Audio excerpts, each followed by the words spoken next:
Hello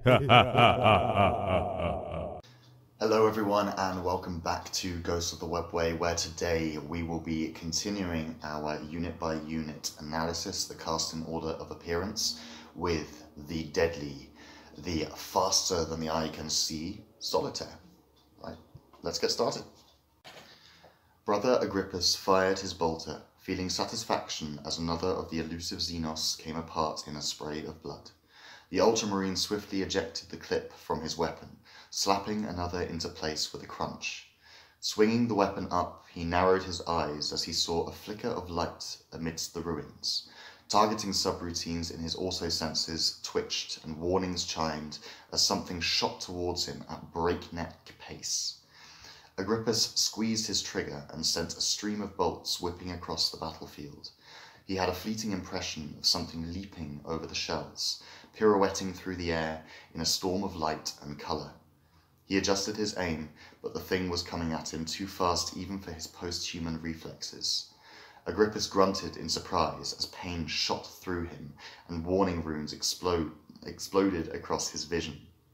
He looked down to see a sharpened tube driven through his chest plate. He looked up again into the motionless visage of something lithe and dreadful that bore a blank-eyed, demonic face. There was a moment of incredible pain as fire uncoiled in his chest. Then Agrippus knew no more. So that's an excerpt in the Codex from the Solitaire, the darkest and most elusive of the Harlequins. And Solitaires play the part of Slaanesh, so they're incredibly feared among the Eldari themselves as well. So the Harlequins themselves are pretty elusive and very nomadic, but the Solitaires act as loners. They don't reveal themselves or their true nature very easily. They go from place to place and then just appear on the battlefield wherever they feel it is necessary and where they are most needed. And part of this is because they actually give up their souls to Slaanesh for the purposes of their performance. This also gives them unnatural speed and ability, so they are considered to be like almost a one-man army. Very powerful, very deadly, very fast, very cool. Okay, let's move on to their stats. So a Solitaire is a single model, it's a character model, and it has a 12-inch movement, which is pretty strong. Has weapon skill 2+, ballistic skill 2+, strength 3, toughness 3, 5 wounds, 8 attacks, and leadership 9, and a 6+ save.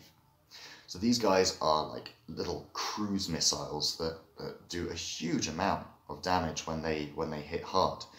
They're armed with a Harlequin's Caress and a Harlequin's Kiss, so you can kind of choose your profile or split your attacks as you see fit, making them really effective as well. Now, they have a few different abilities. The first one is unique, and it is the Path of Damnation. The Solitaire can never have a Warlord trait. It's kind of fair enough. I mean, they're already pretty boss, and thinking about them, they're like a loner. They're not really meant to be your Warlord, and it's probably not what you would want them to be anyway in-game. Now, they have a unique ability called Blitz. So once per battle, instead of making a normal move with a Solitaire, you may make a Blitz move with it. If you do so, add 2d6 inches to its move characteristic at the end of this turn. In addition, its attacks characteristic is increased to 10 until the end of this turn. This ability may not be used if the model has been selected as the target of the Twilight Pathway's psychic power in your previous psychic phase. Remember, it says previous psychic phase, and the movement phase happens before the psychic phase. So you could technically use it, you know, in addition to that, but 2d6 inches on an already 12-inch movement, that is fast, very, very fast for a standard infantry model. They have Rising Crescendo, just like pretty much everyone else in the Harlequins army, and they have Impossible Forms. They have a 3-up invulnerable save, which is very tasty. So unless you're getting null zoned, you've got a really decent save on this character. And the last thing is that they have a flip belt. So very, very nice statistics. Some of the best statistics, I think, in the game in some ways. With 8 attacks, can be 10 attacks, 12-inch movement, plus 2d6 once in the battle. Very fast-moving unit, and incredibly powerful when he hits. So let's have a look at some of the combos that you might consider with your Solitaire. So the first thing that I'll say is that the Solitaire is a risk unit.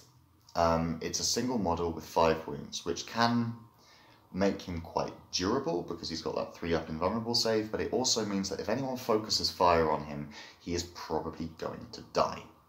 So there are a couple of ways in which you can either go along with that and be alright with it, or mitigate it.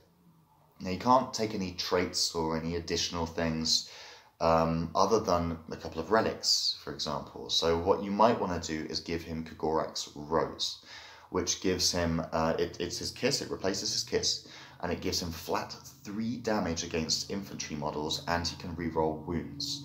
So now you don't need a troop master to reroll those wounds. Instead, the Solitaire can go off, use his movement, go off on his own, and go and assassinate people, or just find those multi-wound infantry as well.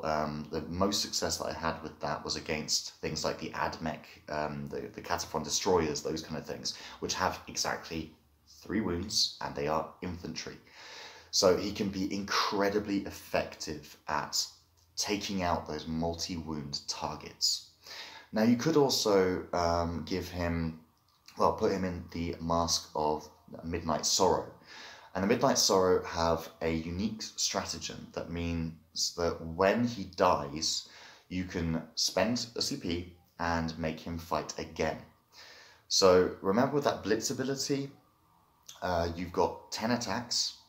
Then when he dies, you'd have another 10 attacks. And before that, if he doesn't die in the turn that you charge, you could also make him fight again for another 10 attacks. That's 30 attacks with an individual model. That is crazy. So that is quite a potent little combo. What I've been doing with him, however, is I've been making him Silent Shroud to make the most out of his movement characteristic. So I blitz him turn 1 often. What you can also do is you could use Hero's Path if your opponent goes first, which means that you can pick up your Solitaire, a Death Jester, and a Shadow Seer and move them around the board at least 9 inches away from the enemy units. So then in your turn, you can obviously move him and you're guaranteed a charge in that first turn. And with the Silent Shroud, they have a stratagem that means that he can ignore Overwatch. So there's a relic for this as well, which is the Star Mist Raiment, which you can add in addition to maybe a Troop Master, but I really like that ability just to get in there and ignore Overwatch and follow it up with a nasty charging unit like the Bikes or the Troops. And that's how I found a lot of success with him. So those are a couple of little combos that you can do with him. Honestly, you can leave him just as he is and put him in any mask and he's phenomenal. You don't need to do too many different things to make the Solitaire great. The difficulty with him is relying on him. Don't rely on your Solitaire to kill something, because it can happen, but potentially he could do nothing and die. So he's a massive risk. He's 98 points. He's quite expensive, but he can be incredible for what he does. So that was the Solitaire. Let me know in the comments down below, how have you found your Solitaire? Has he done amazingly for you? Has he been very hit and miss like mine has? What do you use him for? Like, do you use him for character assassination? Do you use him for taking out hordes? Do you use him like I do to ignore Overwatch?